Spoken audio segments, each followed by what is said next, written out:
Ladies and gentlemen, it is Kevin Tompkins, it is Britt Flinn, it is Andrew Cooper. It is Lightning Round, of course, powered by Fantasy Alarm and Better Sports Network. Guys, how we doing? We are on the precipice of rookies reporting to training camp. We're on the precipice of full-on training camp, hard knocks, everything. How we doing? Doing good, man. I will say with the Hard Knocks, the Jets are trying to resist, clearly. And the funny part of the reactions to it, though, is that you see the people come out and say, oh, the Jets are saying, we're not going to cut people on TV, and people are disappointed by that. It's like, come on now. You that desperately want to watch somebody get fired? There's it's a little heartless. Yeah. There's a lot of crash TV out there that we can watch. I don't think we really need it with the NFL, but I will just say this. I have never watched 1 minute of Hard Knocks. It's not my bag. It used to be great. Here's the real trick is that it used to be great. You know what the best better than Hard Knocks was that all for nothing or all nothing show that it was on Amazon, I think. They did like the Cardinals, they did a couple other teams. Well, teams do their own right now, and you can pull just as much info from those. Like I watched the Panthers one after Corey Parson told me to watch it. I watched the Cardinals flight plan. Like those are all on there, and honestly, it's the same because nowadays all the teams can nix whatever they want from HBO stuff anyway. So you might as well just watch the ones the teams are making, But it used to be right. HBO was just there, and the teams had no say. Now they have a little more say. Yep, exactly. So today, actually, before we do that, obviously we have the Fantasy Alarm draft guide. Coop, why don't you go in depth about, what we've got as far as the draft guide, what we've got coming up, what you can expect going forward as we do get into training camp here, as we do get into really the meat of the offseason, what we're waiting for preseason games. Yeah, honestly, with the Fantasy Alarm draft guide, you can get right now everything that you need to draft because all the rankings are in there. My rankings, Howard's rankings, all the linear rankings. I also have my own dynamic rankings, which are basically my dynasty rankings. Your dynasty rankings are in there. The dynamic rankings are yin and yang rankings for every position. So everything you need rankings wise is in there. We also have a lot of the concept articles out there. You have Kevin Tompkins's 0 RB article, Britt's Anchor RB article, all sorts of wide receiver stuff. John and Pemba's QB tiers. My tight end stuff is dropping soon. So that's all in there. And we're going to continue trickle stuff out and update stuff. So if you go in there right now, $26.99, you can get just a draft guide. That's pretty much all the football content we have coming out from now till the season. But the better deal, honestly, is just to become a Fantasy Alarm member. Right now, we have it set up where if you go in, sign up for Fantasy Alarm, use promo code COOP, you get 50% off the first 6 months. And you get 7 days where you can go in and check everything out. Check out the Discord, check out the rankings, check out the articles, see if you want to be part of the member full time. And you get all the baseball stuff, all the NASCAR stuff, all the DFS stuff, all the baseball and basketball and hockey dynasty stuff. So you get everything with the All Pro. That's the better deal. It's like $20 a month with the discount. So that's the way to go. But if you just want the football guide, that's there too. But it's all available. We're going to talk about some of the stuff today. So give you a little sneak preview on the show. Yep, absolutely. We're going to be talking about running backs today. Last week, we did talk about quarterbacks with the great Marcus Grant. So check that out if you have not. We will be going through positionally next week, wide receivers. We got a great guest, Pat Curran, the $2 million man himself, coming on to talk about wide receivers next week. So we're going to be very excited about that. And then 2 weeks from now, tight ends. I'm sure we'll have a great guest. Have not lined that up yet, but we will. But let's talk about running backs, the topic of the day. Obviously, running backs very near and dear to my heart, not so much in the first round, second round, third round, fourth round. But let's talk about these top end running backs. We know our own John and Pemba, Mr. Austin Eckler himself. If I was going to tie any person to, as far as a brand, it is I'm going to take Austin Eckler no matter where I am in the draft. And he did that in our mock draft that you can find at Fantasy Alarm too. He took him at 103. So it got me thinking about, we're talking about these running backs when in a very wide receiver heavy top of the draft. Is Austin Eckler, he finished as RB1 last year. Is Austin Eckler really that harebrained an idea to take over Christian McCaffrey? I'll go first on this one. And I'll tell you that. So obviously we got to give Impemba his flowers for last year because he sat there. And while everybody was saying, oh, do I take Christian McCaffrey?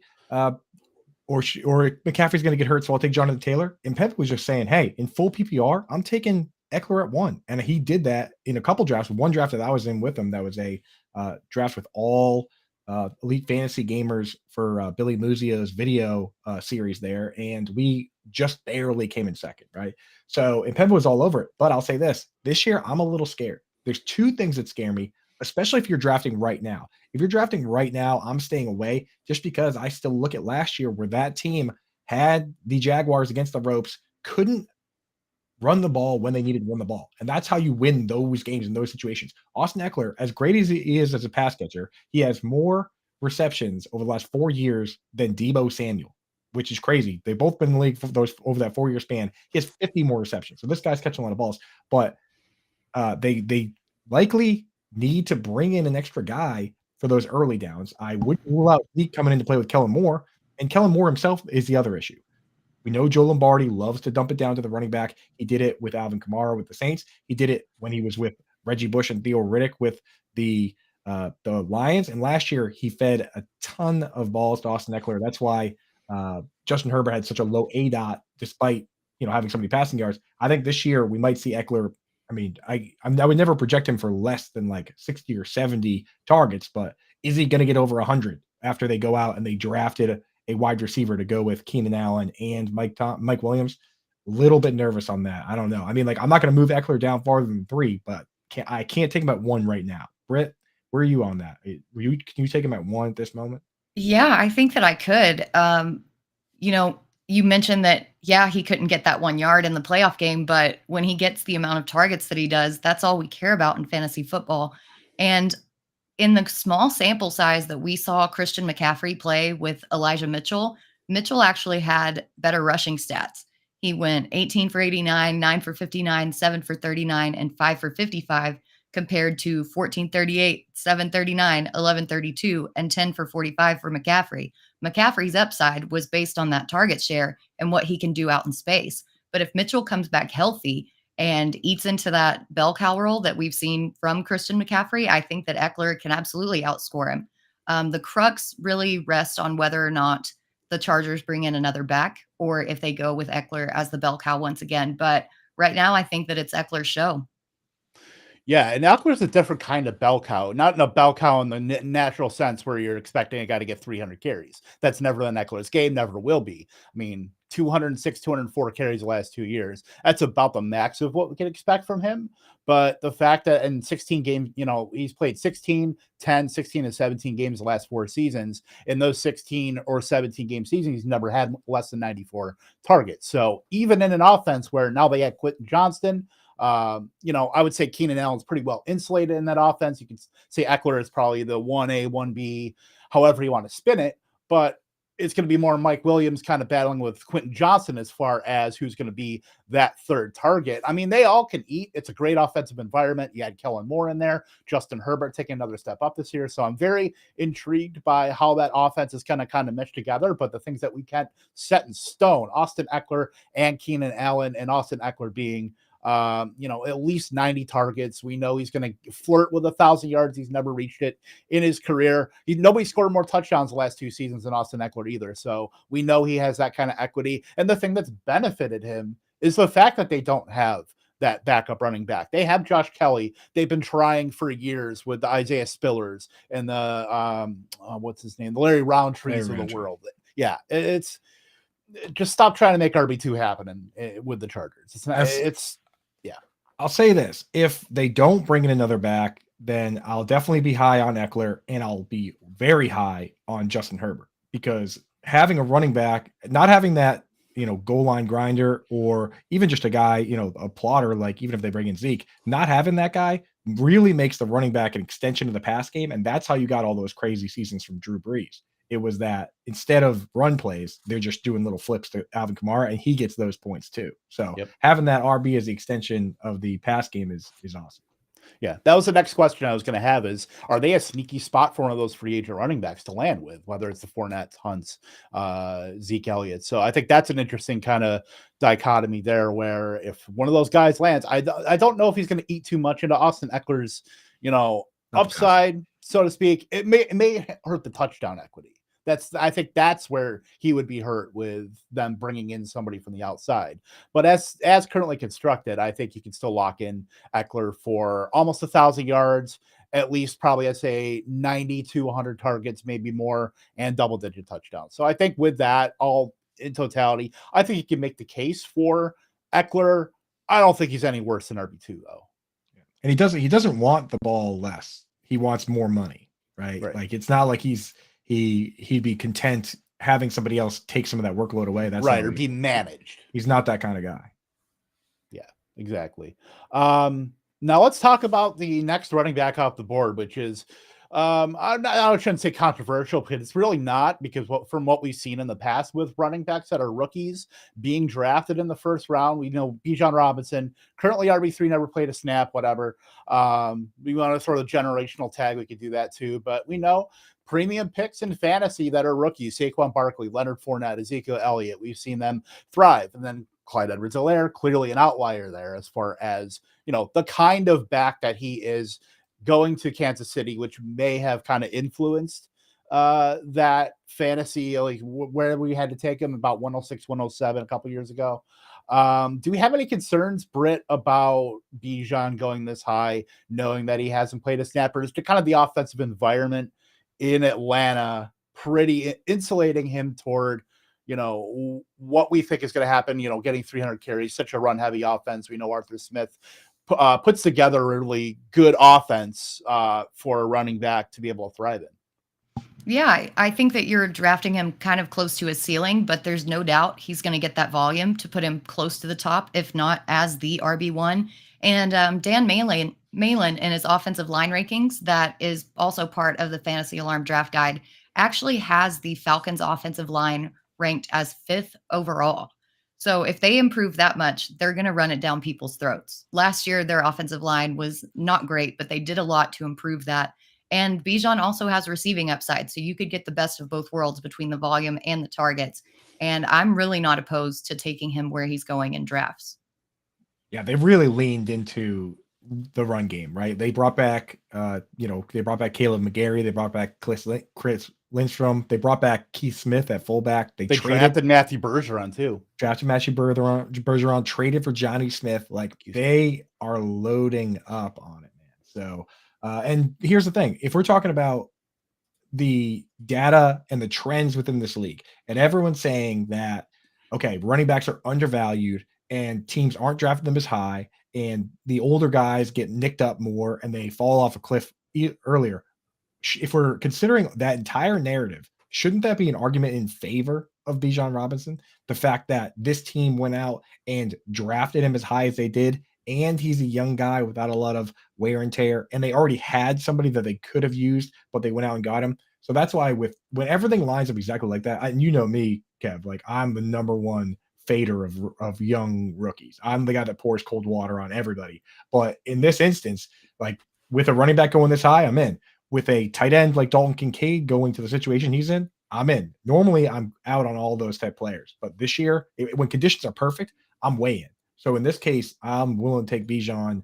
Again, it's CMC and Eckler 1 and 2, but I'm willing to take him at 3. And on most sites, that's the case. The one site in our composite ADP, you can find that over on Fantasy Alarm, available to our members. The one site where Bijan isn't going 3 is, of course, Yahoo, where the more casual gamers are playing. On FFPC and NFPC, all where like the expert gamers play, it's Bijan at 3, but Yahoo, they can't get rid of the pass. So Jonathan Taylor is the 3rd pick over there. Yeah, so Coop, you're trying to tell me that you're now into young, sexy running backs and players. You mean like information has changed? Just information, man. New shit has come to light. It's come to light, man. I tell you, like, if conditions are just right, then I'm in. But a lot of times, I'm out. In this particular case, I'm out. Like Quentin Johnston, where he is on that target pecking order, it's really hard to make arguments for a guy like that. He has to be special, or a bunch of guys need to get hurt. But Bijan, man, they gave him the keys to the car immediately when they drafted him where they did. So I'm in. Any concern about what Dustin brings up in the chat? Dustin here saying that someone needs to explain why everyone thinks Bijan's receiving upside. He didn't really do that in college. It's because of the reports coming out of rookie minicamp and the OTAs. They were apparently using him everywhere. Everybody was talking about how good he was as a receiver. And if that's happening before training camp even starts, then we know that he's got receiving upside. We don't have to see it. It's already happening. Yeah, like I'm fine with Bijan. I'm fine getting in on the ground floor with him, even at this price, because the ceiling is clearly 101 next year in 2024 for him, as long as he does what he thinks he's going to do. We know the Falcons are going to run the ball into the Paleozoic age, so I don't think we have any worries there.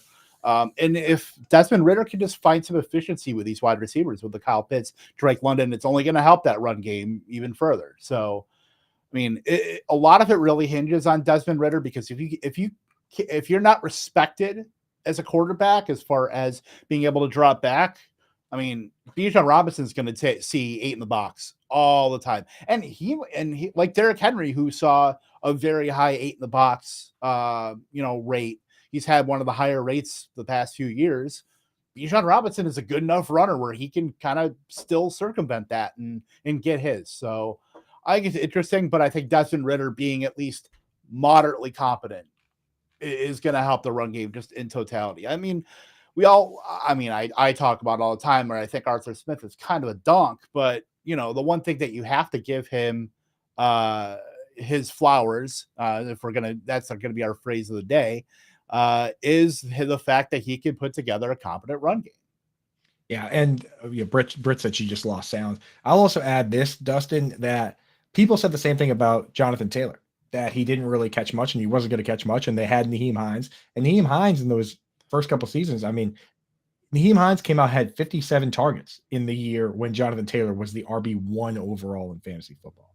So, like, even if they mix in, I don't know, what are they going to mix in, Cordarrelle Patterson? Is that what you think they're going to do? Like, even if they mix in Patterson or Algier, like, is that guy going to command 60 targets? And just like with Jonathan Taylor, is it going to matter? Like, because with Jonathan Taylor, it didn't matter at all. Yeah, actually, Cordarrelle Patterson, I've been drafting him a lot in basketball just because reports are coming out that he might be playing more wide receiver this year. I don't think he really has to play that gadgety running back, or as our good friend JB Barry would call him, fake running back. I don't think he has to do much of that this year, with now that they have Bijan, now that they have Tyler Algier. I think Caleb Huntley's still kicking around somewhere, but yeah, so I think obviously they need a wide receiver right now. It's Scotty Miller and I don't even know. Matt Collins came up. up. Matt Collins, yeah, our better Allen Lazard, Matt Collins. Yeah, so yeah, he should be Bijan's going to be good. Lock him up. Going down a little bit further, we're literally going down the line here with RB4 through RB7, because I feel like there's more questions about this group of running backs than there's ever been. Nick Chubb, Browns offense, they could pass a bit more with Deshaun Watson, a full season of him, if he is not what he was at the end of last year. And, even if he's not what he was in Houston, at least somewhat close to it. But even then, maybe he's not the biggest lock to carry some of that receiving work that now departed Kareem Hunt had before. Jonathan Taylor, still a good option. Has some touchdown risk, I would say, depending on how many games Anthony Richardson does play. Saquon Barkley and Tony Pollard have volume locked up, but Barkley is a holdout risk, and Tony Pollard's coming off a broken fibula. So I do think that there are a lot of questions about those guys. I don't know. What do you think about just those situations and having to draft them at the end of the first round? Yeah, the problem that I run into with Nick Chubb is that I love Nick Chubb. I love the fact that he's got the backfield to himself now. He's got the keys to the car. I love the fact that if you look at pretty much every draft, every sports book, it's like DraftKings, for instance, they have Nick Chubb set as with the highest over-under for rushing yards. A lot of them have him with the highest odds to lead the league in rushing. So people are looking at it and saying, okay, like the real difference maker is, can he be a guy that gets 50, 60 targets? He did get 49 one year. And that was with Kareem Hunt, the year that Kareem Hunt missed the first 8 games and came on. But so I think it's entirely possible. The problem that I run into is it always seems like there's somebody else that loves Nick Chubb and takes him in the first round. He's been rising a lot. He's been moving, yeah. So maybe that's because we always draft with Fantasy Alarm members, and Howard Bender always steams up Chubb. There's always The one- normies are coming back, and they're like, Nick Chubb, no Kareem Hunt, hell yeah. So, I mean, it's honestly sometimes this game doesn't have to be hard, right? By the way, fantasy don't clip football- that. By the way, don't take me out of context.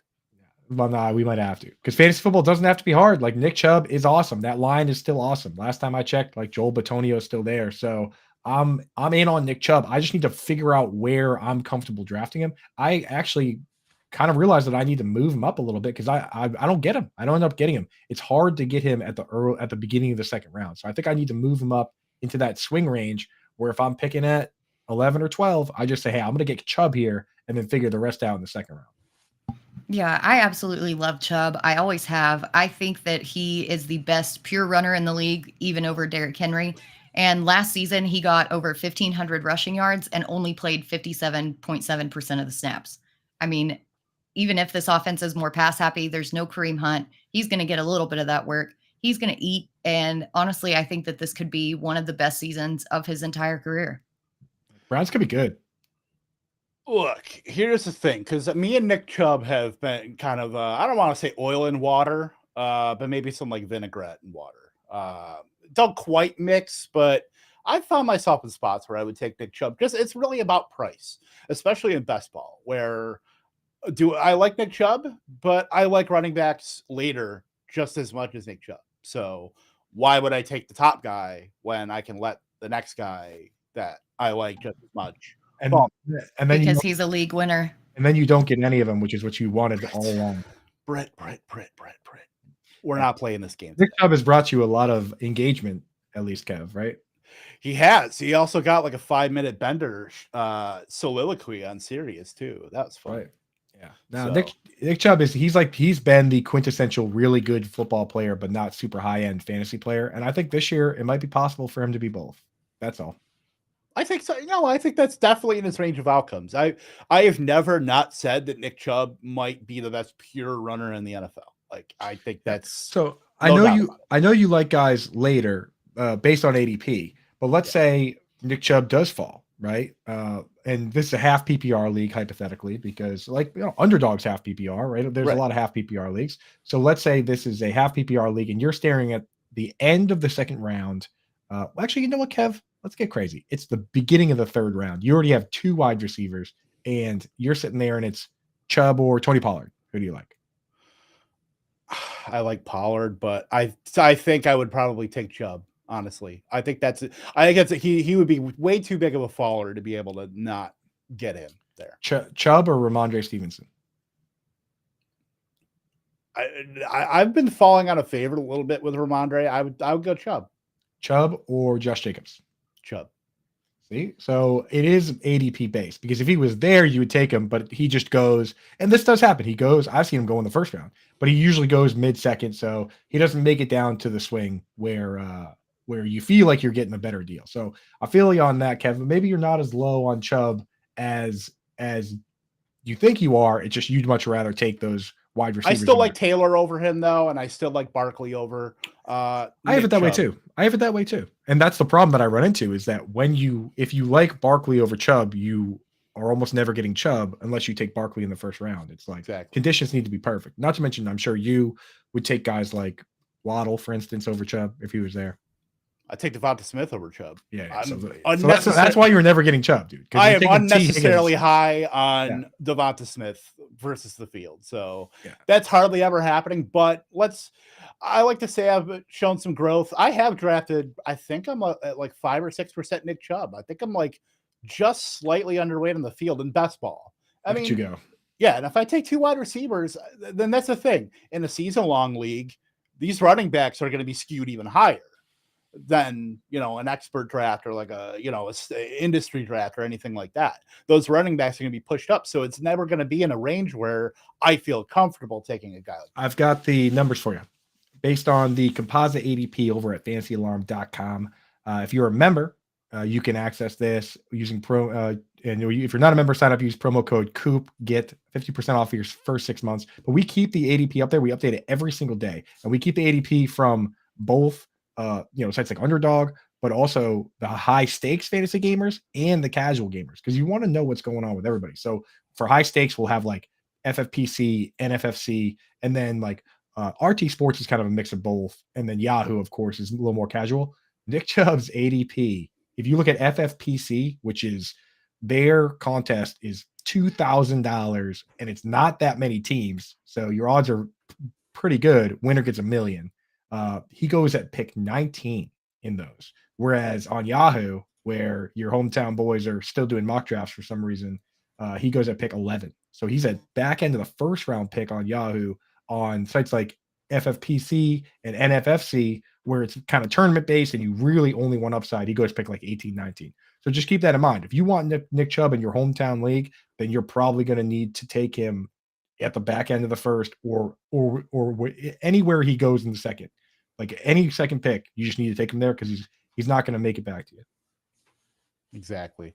And then let's talk about let's talk about Tony Pollard, because we're talking about all these running backs now that we got Tony Pollard. I think there's less questions about him. It's really only the fibula that he has to come back from, but we know there's a possibility of Zeke coming back. We'll go to the resident Dallas Cowboy fan, Britt Flinn, here with this. Are you higher? How do you have these 4 running backs? We're talking about Chubb, Jonathan Taylor, Barkley, Pollard. Are you higher on Pollard than some of those other guys? Or are you kind of wary, a little bit, not wary, but concerned that A, another running back might come in to spell him, B, the fibula injury? I'm concerned about his durability and his carry volume, because he's never in his career carried over 200 times in a single season. And now you've got Malik Davis, who, showed some little hint of a spark last season, but wasn't that great. Then you've got little pint-sized Deuce Vaughn back there, which, as good as his story was, I don't know how well he's going to fit into an NFL offense. And then you've got the ghost of Ronald Jones and Rico Dowdle. I mean, I worry how much abuse that Pollard can take. And he's never really been a between the tackles guy. He's excelled when he's run outside and when he's taken those short passes. I just worry, especially coming back from that ankle injury, that he's not going to be at 100%, or if he is, he's not going to be for very long. Yeah, Brett. And that's the big thing with this injury, like the broken fibula here, is that people seem to think that when it's a broken bone, quote unquote, they tend to treat it like it's a broken finger or like a broken wrist, even, where it just heals and then you're good. But this particular leg injury is actually the result of a high ankle sprain. So what happened with him is his ankle got twisted, where a lot of guys, it just does damage to the ligaments. It got twisted so hard that his bone actually broke. And the solution to that issue is called tightrope surgery, right? Which, guys like Mac Jones had it. You seem Cooper Kupp. Cooper Kupp had it. But there were guys like Julio Jones that, it didn't go according to plan, so some of these times where, and what's involved in that tightrope surgery is they literally put a screw into your leg or a series of screws into your legs. So anytime you have that happening, you could have situations like Julio Jones, where he had one of his foot and it broke mid-season, or like Marquise Brown. And long-term, what ends up happening is sometimes they have to take these screws out and then he misses time next offseason, or there's a lot that can go wrong anytime you're doing surgical procedures like that. So I do have some concern long-term for Pollard. Anytime they're taking, fixing broken bones and twisted ligaments by surgically adding screws, right? So that's why for me, when I look around at those crews, I'm probably going to have him at the end of that group. That said, we have to see how it all shakes out, because you look at Ramondre, what if Dalvin shows up, right? You look at Josh Jacobs, what if he's serious about holding out? So there's a lot that can go wrong in that range, and it's why I have Chubb in a different tier, because I'm not even sure what could really happen to Chubb. I don't think Kareem Hunt's coming back. I'm not really too worried about Jerome Ford. So Chubb for me is just he's on another level than that group. Yeah. Speaking of Jerome Ford, Jack in the chat asking, what kind of percentage do you see Ford getting in that backfield? Like, I think the best case scenario for Chubb is he's getting 65-70% of the snaps, and then Ford is going to kind of fill in. But I think Chubb has a pretty much a stranglehold on 3-down work there. But who knows? I mean, we don't know. He might want to get. Stefanski might want to manage Nick Chubb just a little bit So I think Ford could sneak in there. I just don't think it's going to be anything, that's substantial. Nothing to the degree of where Kareem Hunt was mixed in. Let's get that straight. I think Jerome Ford is purely a contingent play should something happen to Nick Chubb. I actually did a late round running back targets where all of those running backs in that kind of from like RB20 to RB65 all the way down to Clyde Edwards-Helaire did a write up on all those guys and how to kind of play them with other running backs with archetypes. So go check that out on Fantasy Alarm in the draft guide as well. I did do a write up on Jerome Ford as well. Brett, do you concur? Because I know you've been kind of leading the charge on Jerome. Driving that train. Yeah, I'm with Kevin. I think a 35 to 30% snap share is probably what we're going to see. But I definitely liked him more in best ball because of those spike weeks and that goal line work that he can possibly get. In redraft, like Kevin said, I think he is just more of a handcuff contingency situation.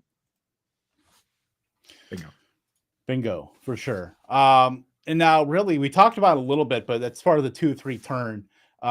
In most drafts, we've got that glut of the Ramondre Stevenson, Derrick Henry. Just a big, just kind of mishmash of silly putty that is Ramondre Stevenson, Derrick Henry, Josh Jacobs, Breece Hall. I know a lot of these guys have their warts as well. Jacobs might hold out. Derrick Henry now, has DeAndre Hopkins next to him. So that could, at least maybe build up some more efficiency. I got to say, I think I'm taking Derrick Henry out of all these guys. Age be damned. I think the dude's just a dog. Now, I don't think the Titans are going to be that great of big of an improvement with DeAndre Hopkins. I know Britt certainly thinks otherwise about the Titans per her tweet a couple days ago after that trade. But I do think that the Titans at least find a little more efficiency with DeAndre Hopkins having finally a bona fide number one target that's an established targeter. And then having Treylon Burks, having Chikakonkwo. I am taking Derrick Henry out of these guys. If I have Jefferson and if I take another wide receiver, if I need an anchor, take it Derrick Henry. Don't quote me, please. I have a brand to protect. Yeah, and I think I'm going to go even higher on that. I am higher on the Titans now that they got DeAndre Hopkins because now you have to respect the pass. You can't just stack the box and be like, oh, well, they're going to run Derrick Henry. Oh, there's another Henry run. And the last time that the Titans had like A.J. Brown and Corey Davis, both of them almost hit 1,000 yards. And Derrick Henry still had over 2,000 yards because it balanced out that offense enough that defenses weren't able to scheme against it. And with Mike Vrabel, as good as a coach as he is, I have no doubt that they're going to continue to do the same. And I think that this Titans team may make a run for the AFC South now.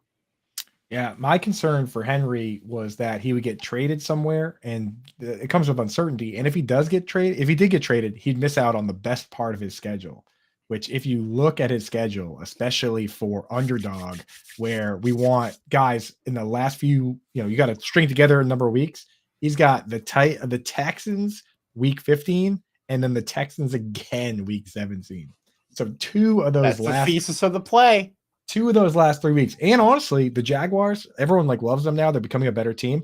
That's the week 18 game that doesn't matter. So they actually miss out on at least one of the matchups that was going to be bad for them. I mean, they get the Falcons, they get the Bucks, they get the Panthers, they get the Colts, the Seahawks. There's not a lot of powerhouse defenses on their schedule, right? Even the Chargers, Bengals. There really isn't, when you think about the top teams on defense, Eagles, 49ers, they don't play any of those teams. So their schedule isn't actually that bad. And now that we know that after they signed DeAndre Hopkins, they're playing to win, that we don't have to worry about him getting traded off that squad. So Derrick Henry feels pretty safe to me now. Yeah, that's the trickle-down effect, because now with DeAndre Hopkins, we know that unless something catastrophic happens to Ryan Tannehill, Will Levis ain't getting on that field. No. So now that Tannehill's going to be there, now that DeAndre Hopkins is there, it's only going to help Derrick Henry as far as at least this season's security and knowing that he's going to be there and he's going to be I would say probably at worst a 7-win team. They're going to be in the mix for an AFC playoff spot, but I've just never been that big of a Tannehill guy. At least the last couple of years. Now that he's got a bona fide weapon, I think he's draftable. I don't know if about in season long, where I think he's more of a watch list guy, where if you have to pick up a quarterback and he's going to be out there, he's like 2022 Matt Ryan. I feel like maybe without so much of the downside. That's kind of where I have Ryan Tannehill, but for Derrick Henry's sake, I think he's a lock over that group, with Breece Hall coming back from his injury, Ramondre Stevenson. I do have some questions. How do you guys feel about that? Do you guys have any questions about Ramondre Stevenson? I'll go with Coop because he is the resident Patriots fan. Having to kind of take on more of that receiving role, almost out of necessity, it seems like, because they were so hurt, with Ty Montgomery, and then having to bring in the Kevin Harris's, Pierre Strongs of the world. Did they use, that receiving back? Does that take some of the upside off of Ramondre Stevenson? Like, how do you feel about that kind of? I have an article coming out on this exact thing today. It's already with the editors now, just talking about how the Patriots have now moved into the top spot odds-wise for Dalvin Cook. There's only essentially 3 teams really in the running based on the odds. There's every other team is 1,500 or higher, $100 to win 1,500, except for the Patriots at plus 150, the Dolphins at plus 200, and the Jets at plus 400. So what that honestly tells me is even if he doesn't go there, it means that they're thinking about it. They're thinking about who's going to be our James White or Danny Woodhead or Kevin Falk that they've had pretty much the whole time. Last year, Ty Montgomery, week 1, played 20 snaps in the backfield and had 4 targets, right? Like they kind of were shaping up to use him a little bit like that. Pierre Strong probably as a rookie he wasn't ready, right? Like he didn't have the scheme down, and that happened to James White. James White himself only had like 14 snaps like as a rookie.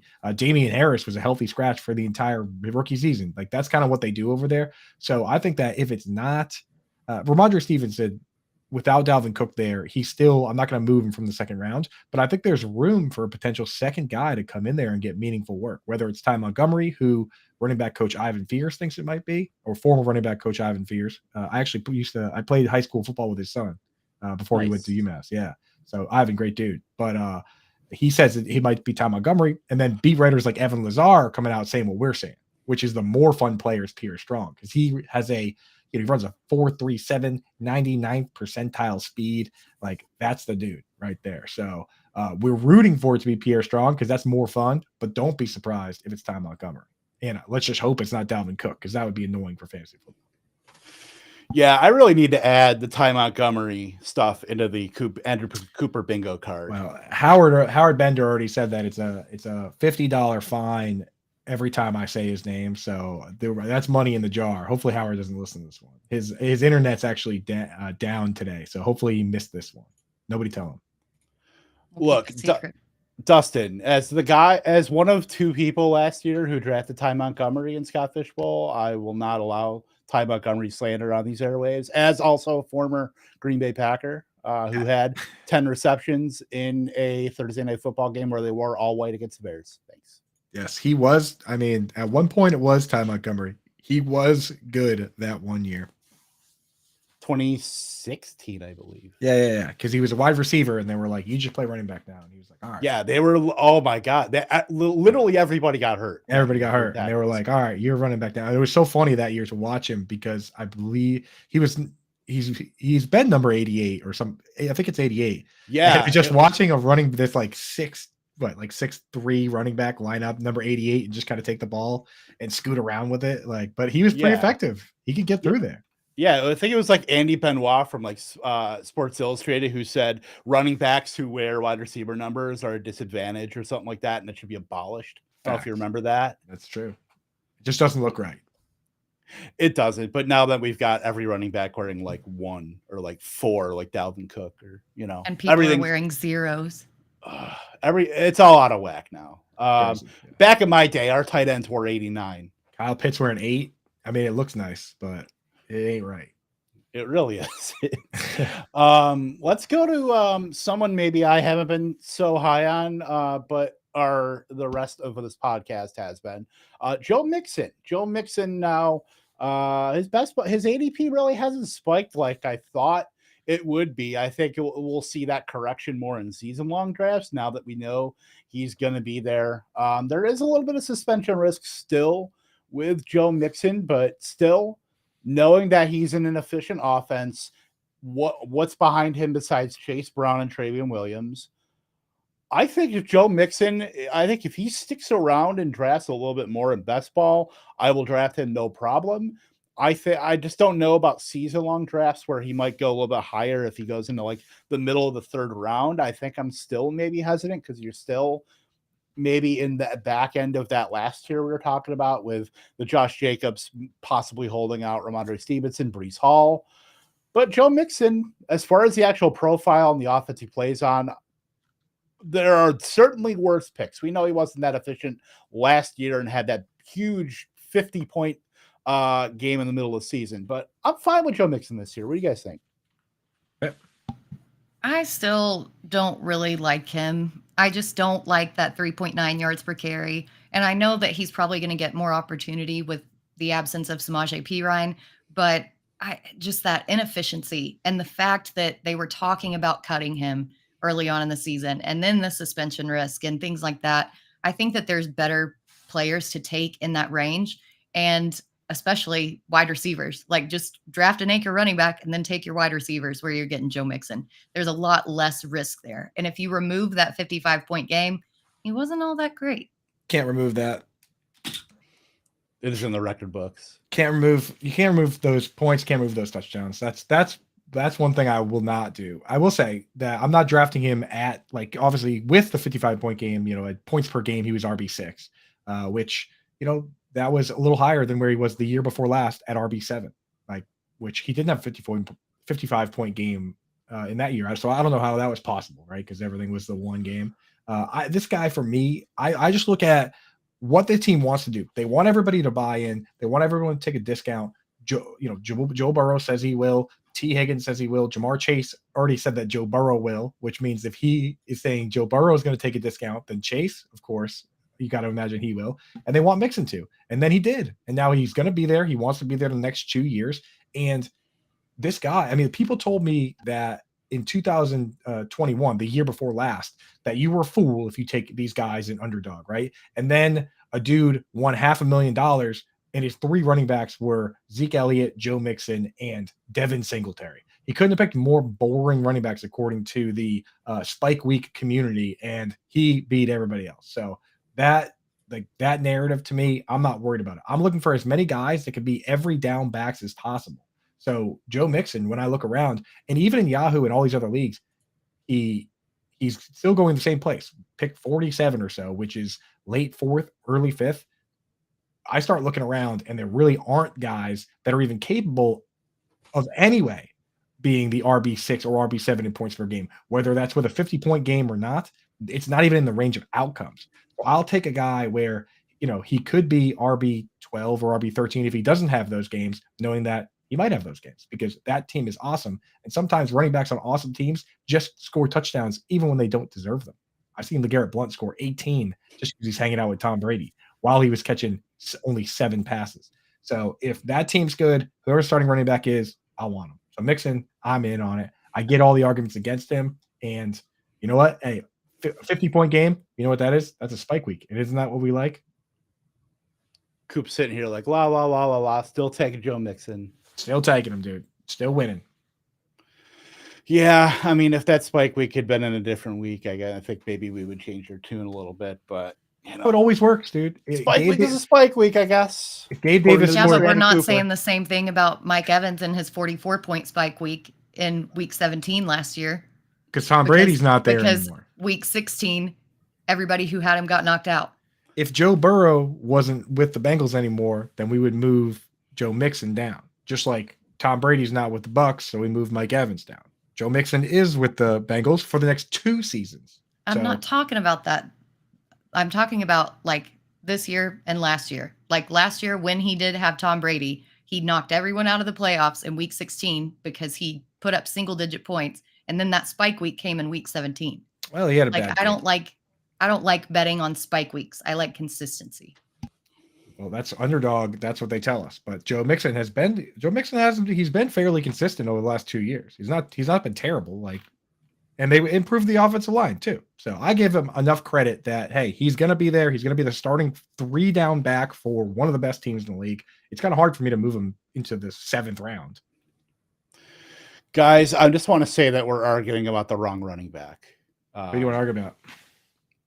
Who do you think? Miles Sanders. The guy that you had the cursor on in our show doc? He's awesome. I'm not in the show doc. I've never read a show doc in my life.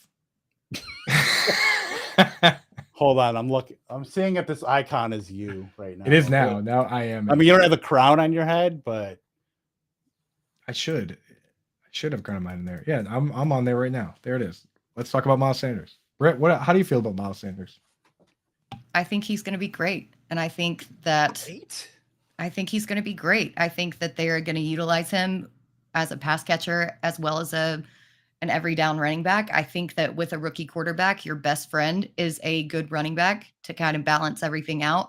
I think that they've improved that offensive line, especially with run blockers. Ike Ekwonu was one of the best run blockers in that entire draft class last year, and now he has another year under his belt.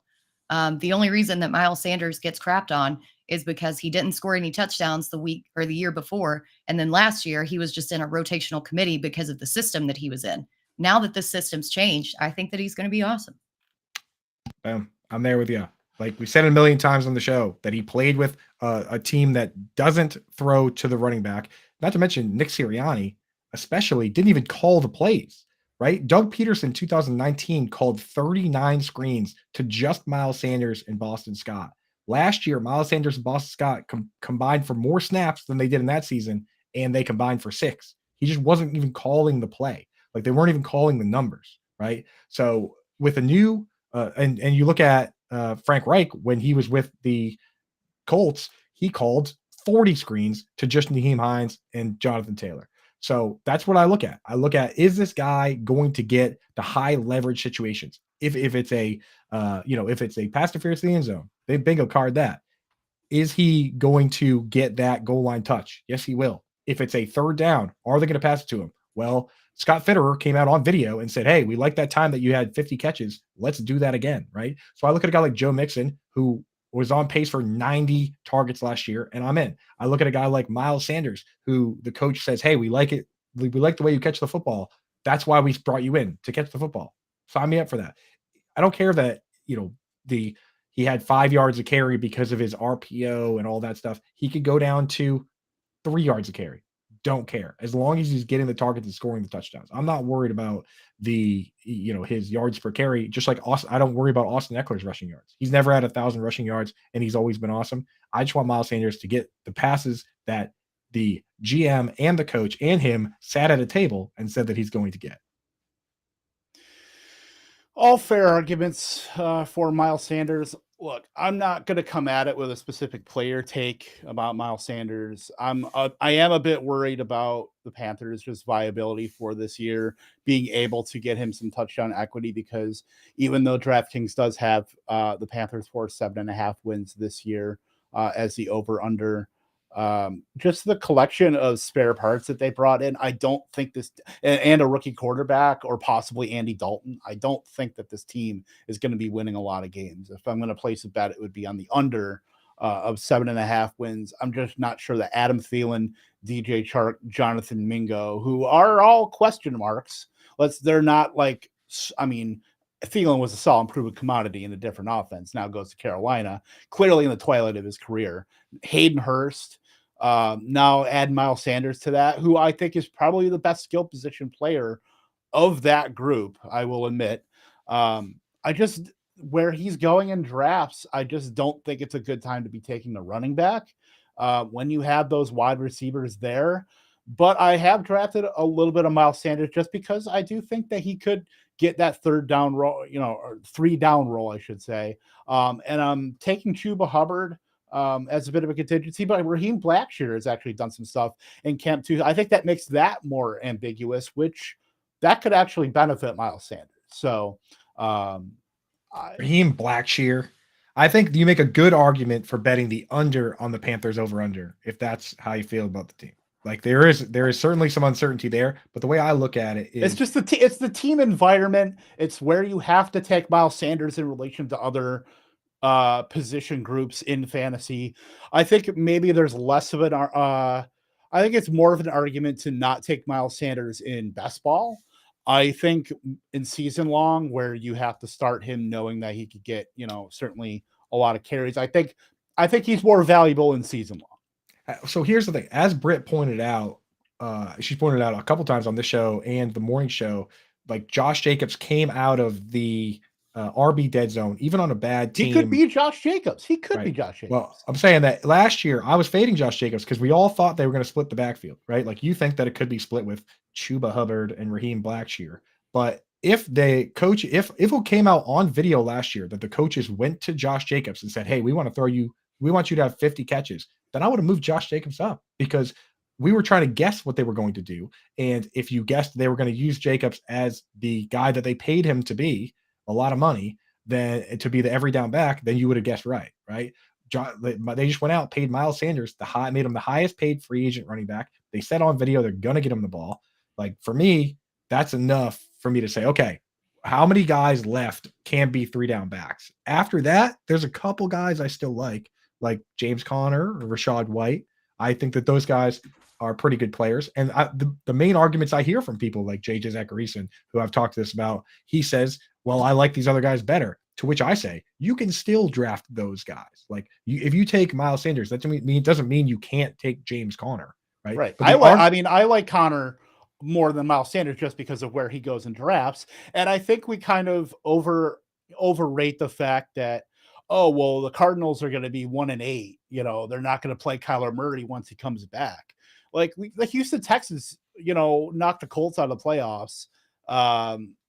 Teams Lovie Smith didn't have to win that last game, but he did. NFL teams, new coaching staff, Jonathan Gannon, they're going to want to win football games if they can win football games. So they did that last year. I mean, they could have packed that whole thing in to play Jonathan Ward, and they didn't. They gave James Conner a lot of receiving work as well. So I think that's a pretty fair argument, at least to where even if we think Arizona is as bad as any team in the NFL, 4.5 over under win total, that I think they're still going to play. They're not just going to completely pack it in and play XFL guys. Well, that's a good reason. Once again, if you want to bet the over 4.5 win total, Vegas says that team is going to lose 13 games, right? But if you think that Kyler Murray comes back and valiantly tries to fight to save his job from Caleb Williams, then bet on that, right? Right, exactly. But it's easier to bet. The thing is, we've seen in recent years, especially, like you pointed out, that Damian Harris was good on the Texans, that James Conner could be good on a bad Cardinals team. Why can't Miles Sanders be good on a bad Panthers team? So, and they're not even supposed to be bad. They're supposed to be middle of the pack, according to what Vegas is saying. So there's good arguments to make those bets. But at the same time, all I'm looking for in that range is the highest upside possible. And I think Miles Sanders, given the situation, is one of the few guys that does present that. That's why I'm taking. And I'll take the other guys too. And that's why I kind of like doing the old hero RB this year. There's good people on both sides. That's right. Well, that's what makes this fun, is that we don't know what's going to happen. I mean, in my Scott Fishbowl draft, my running backs are Miles Sanders and James Conner. And then after that, I just took like pass catching backs, Jerick McKinnon and Devin Singletary. So I'm willing to play that game. I'm not scared. We are up against it as far as time, but I wanted to ask you guys real quick, getting into these late round options. Who do we talk about the Jalen Warrens, we talk about the Tank Bigsby's, we talk about, how these guys could, have this big upside should something happen. But what we don't talk about is in the running backs in this range, who maybe is the most questionable pick of these late round in terms of like return on investment, taking these guys around, the Jalen Warrens or Tank Bigsby's, who you don't think like, why are you going that high? Yeah, I'm worried, honestly, and I hate saying this about Devon A-Chain because, there's so much talk about them. I'm just saying, you asked. There's so much talk around Miami bringing in Dalvin Cook. He's got some size concerns.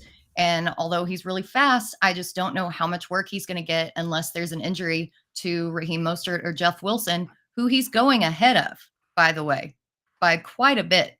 So I'm just worried not about his skill set, but just his return on investment. Devon A-Chain, yeah, I mean, like he could honestly end up being a backup for Raheem Mostert. Like they could just be insurance for Mostert, who gets hurt all the time.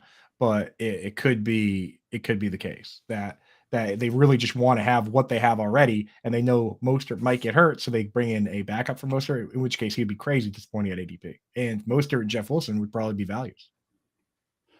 Right. And if I was going to pick any guy, it'd probably be Tyler Algier, just because of what we talked about with Bijan Robinson. Like, what kind of role is he really going to play? It's ambiguous in that respect, not really an ambiguous backfield, because we know they took Bijan Robinson high in the draft. But I just think that even though he is very talented, I'm still struggling to find even a receiving role for Tyler Algier. I know, like you said, we are up against it. So, Britt, did you have something here? Well, yeah, I mean, coming up after this, I think Britt might be frozen, actually. Yeah. Coming up after this, stay tuned. Me and Britt are hanging around. Howard doesn't have internet today, so it's just going to be us doing the Alarm Fantasy Show. And then make sure tonight you hang around for the Tour Junkies. I really have been getting into their show. The golf is kind of fun to bet on, to fill out some DFS lineups. Tour Junkies will be previewing the Open Championship for golf betting at DFS tonight, 7 p.m. Eastern time on Better Sports. So make sure you hang out for that. That should be a good time. Kev? Yeah, I think it's time we get out of here. I know, Britt, we said a little goodbye to a little early, but we will be back. Coop and Britt will be back at the top of the hour for Alarm Fantasy Football. So for Coop, I am Kevin Tompkins, for Britt as well, obviously. And I will just leave you guys with, and I'm going to do it too, because you know what? Toodles. Toodles.